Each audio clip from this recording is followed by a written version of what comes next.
استقبال کرتے. نبی اکرم صلی اللہ تعالیٰ علیہ وسلم نے تو ارشاد فرمایا مومن کو جب مصیبت آتی ہے تو اس کے لیے وہ نعمت ہے. دو چیزوں میں سے ایک چیز ہوگی اس کے ساتھ.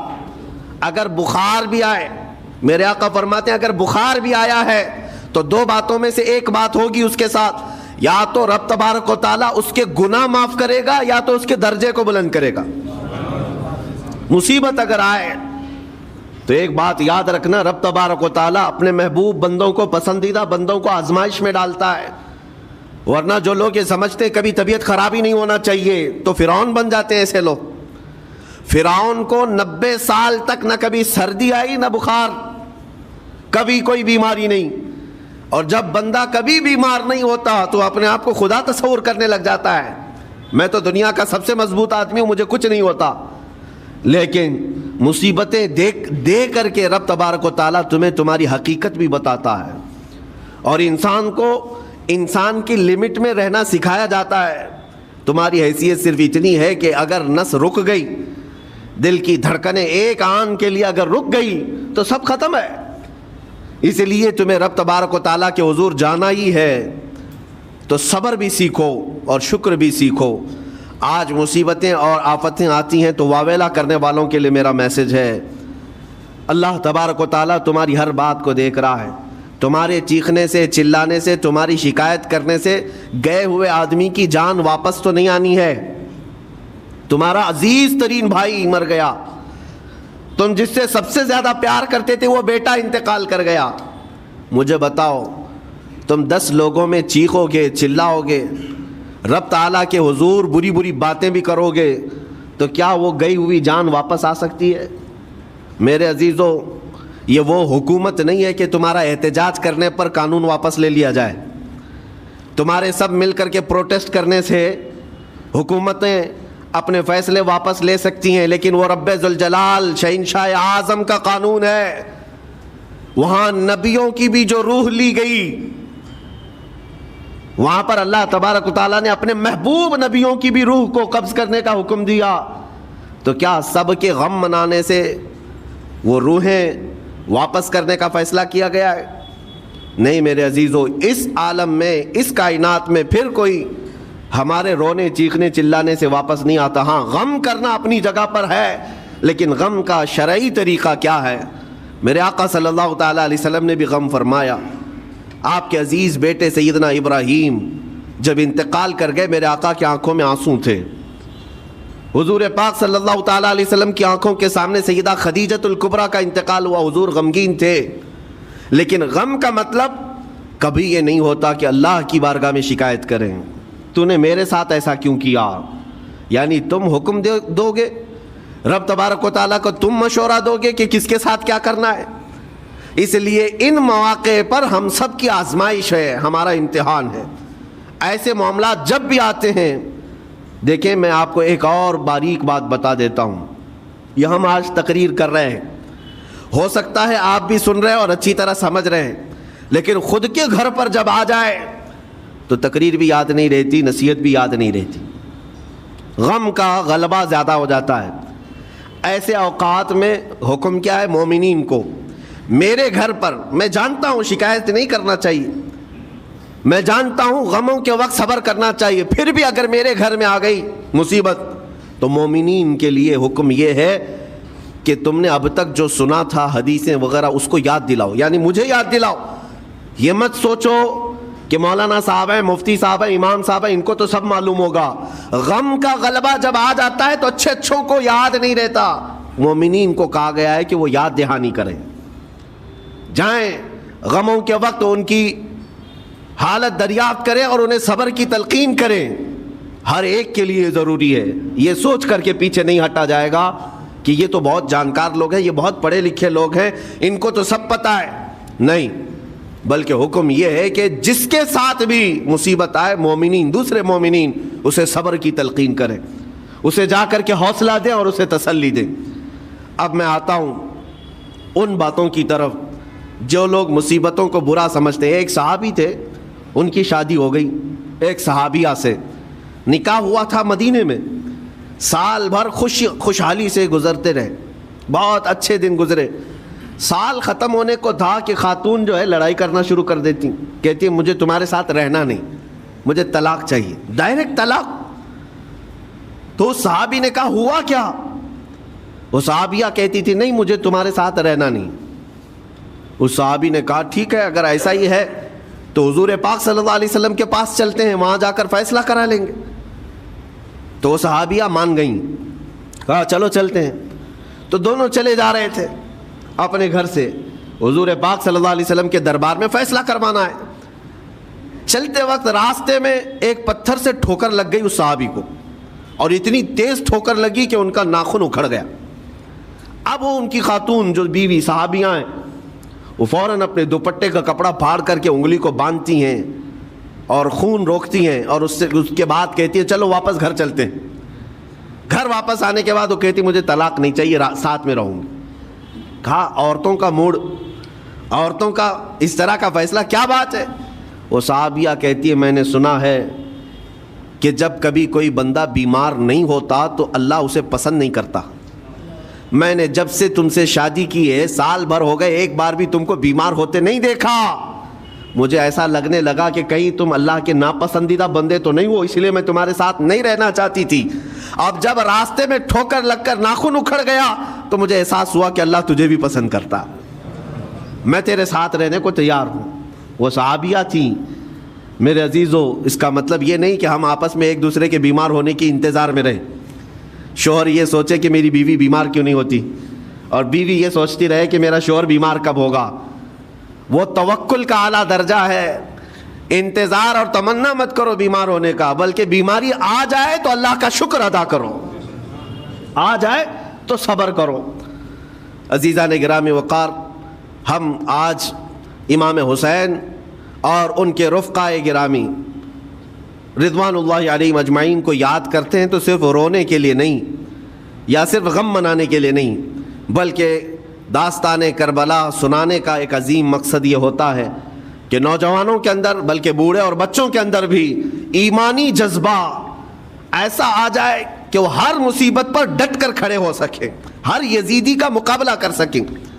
ایک تو اس کا میسج یہ ہے، اور دوسرا میسج یہ ہے کہ چاہے جیسی بھی مصیبتیں آئیں ایمان کے ساتھ رہنا ہے، صبر اور شکر کو ہرگز نہیں چھوڑنا ہے۔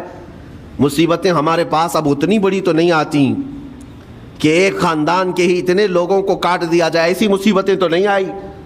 اب جو کچھ بھی آتی ہیں ہمارے ساتھ وہ مال کی کمی کی، کبھی دکان میں دھندا نہیں چلتا، کبھی بچے کسی کو نہیں ہو رہے ہیں، یا پھر گھر میں کوئی بیمار ہے، کوئی مستقل بیماری آ گئی ہے، یہی تو مصیبتیں ہیں۔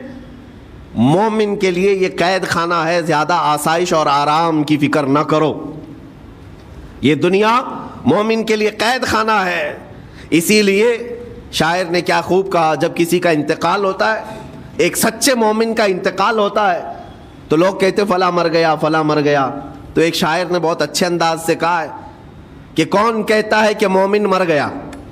جو سچا مومن ہے اس کے لیے کہہ رہا ہوں۔ وہ شاعر نے کہا کون کہتا ہے کہ مومن مر گیا؟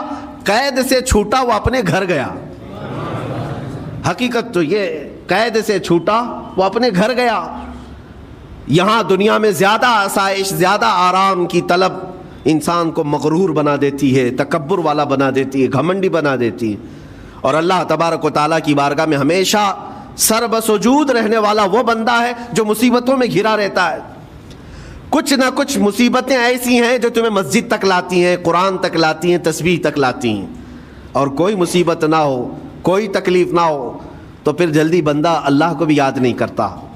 اسی لیے رب تبارک و تعالیٰ کی بارگاہ میں کچھ فرشتے ایسے ہیں، جب تم رو رو کر کے دعائیں کرتے ہو پھر یہ کہتے ہو میری دعا ہی نہیں قبول ہوتی، مولانا آپ کیجئے، میں تو کب سے کی دعا مانگ رہا ہوں، میری تو دعا ہوتی ہی نہیں، اور آپ کہتے ہیں اللہ تعالیٰ بہت جلدی دعا قبول کرتا ہے۔ یہ نا امیدی تمہاری اللہ تعالیٰ کی ذات سے ہرگز جائز نہیں۔ لیکن میں وجہ بھی بتا دیتا ہوں، کچھ فرشتے ایسے ہیں جو تمہاری دعائیں سن سن کر کے اللہ سے کہتے مولا یہ بندہ کتنا مانگ رہا ہے، تو قبول کیوں نہیں کرتا؟ رب تبارک و تعالیٰ یہ جو مانگ رہا ہے اسے دے کیوں نہیں دیتا؟ رب تعالیٰ فرماتا ہے فرشتوں میں بھی سن رہا ہوں اس کے مانگنے کو، اس کی دعاؤں کو، اگر میں ابھی اس کو دے دوں تو وہ مانگنا بند کر دے گا، اور اس کا مانگنا مجھے اچھا لگتا ہے، جب تک وہ مانگتا رہے گا میں اسے پسند کرتا رہوں گا۔ ایک وجہ یہ بھی ہوتی ہے تم مایوس ہو کر کے چھوڑ دیتے ہو کہ اب کیا دعا کرنا، اتنے دنوں سے کر ہی رہا تھا، کچھ نہیں ہوتا۔ اگر تمہاری دعاؤں کا اثر جلدی نظر نہیں آتا تو رحمان تمہاری دعائیں سن رہا ہے اور وہ تمہاری دعائیں پسند بھی کر رہا ہے۔ میرے عزیزو، یہ تمام حالات میں آپ اللہ تبارک و تعالیٰ کی بارگاہ میں کثرت سے دعا ہی کریں اور مانگا ہی کریں جب مصیبتیں آئیں۔ آج کے حالات بھی ہماری آزمائش کے حالات ہیں۔ آج کا جو دور ہے وہ بھی ایک یزیدی دور ہے۔ یہاں پر جگہ جگہ جو مسلمانوں کے ساتھ حالات ہیں یہ ہمارے لیے آزمائش کا دور ہے، بہت بڑا امتحان چل رہا ہے۔ ان حالات میں مسلمانوں کو چاہیے وہ اپنے ایمان کے ساتھ ڈٹے رہیں، استقامت۔ مولا حسین کے سبق کو پڑھیں، اس وقت تو ان کی گردنوں پر تلواریں تھیں، ان کے بچوں کے سینے چھدے ہوئے تھے تیروں سے، لیکن وہ ڈٹے ہوئے تھے میرے مصطفیٰ کی شریعت پر۔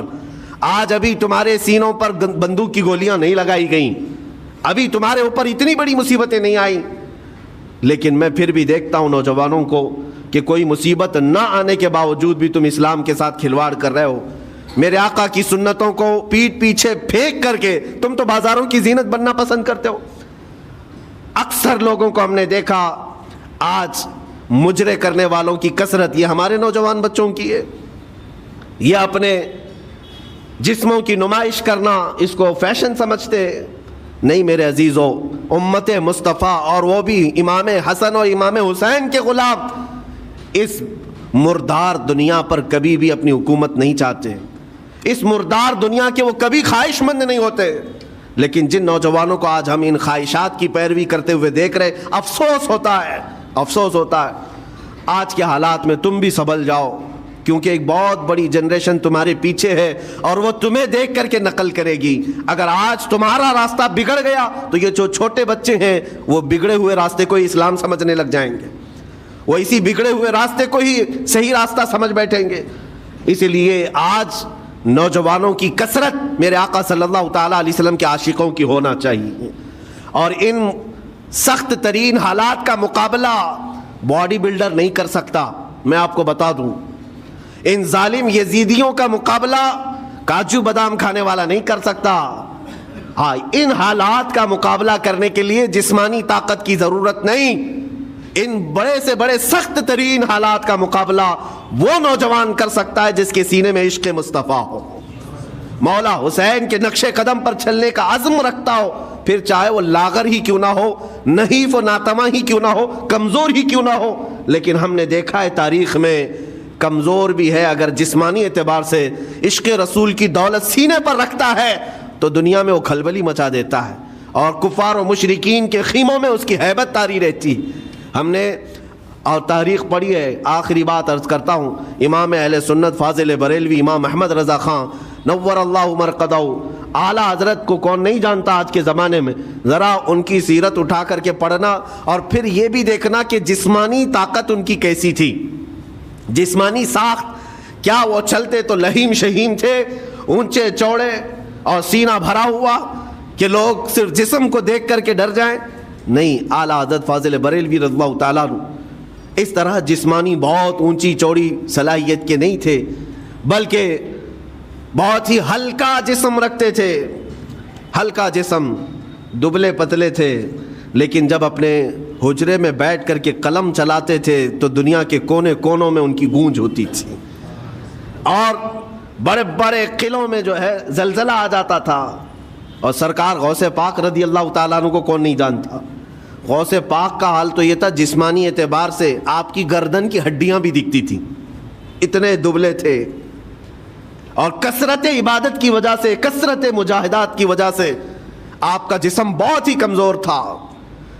بلکہ ایک وقت کا واقعہ بھی ہے کہ آپ چلتے چلتے غش کھا کر گر گئے، چکر آ کر گر گئے۔ جسمانی اعتبار سے اکثر تو آپ پتے کھا کر کے رہے، کھانا بھی نہیں کھایا 40 سال تک، تو جسمانی اعتبار سے کمزور ہونا کوئی معنی نہیں رکھتا۔ لیکن دنیا یہ بھی جانتی ہے، گردن کی ہڈیاں ہی کیوں نہ دکھتی ہوں، ہاتھ و پیر کی ہڈیاں ہی کیوں نہ دکھتی ہوں غوث پاک کی، لیکن روحانی طاقت کا حال یہ ہے کہ کسی قبر کو ٹھوکر لگا دے تو مردہ زندہ ہو جائے۔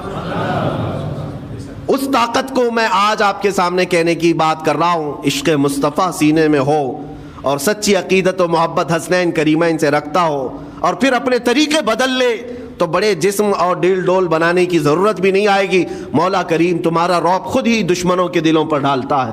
اللہ تبارک و تعالی ہم سب کو آئی ہوئی مصیبتوں کا ڈٹ کر مقابلہ کرنے کی توفیق عطا فرمائے. ہم سب کو استقامت عطا فرمائے اور صبر عطا فرمائے اور شکر عطا فرمائے اور قیامت کے دن مولا تعالی ہم سب کو امام حسین کے ساتھ حشر عطا فرمائے.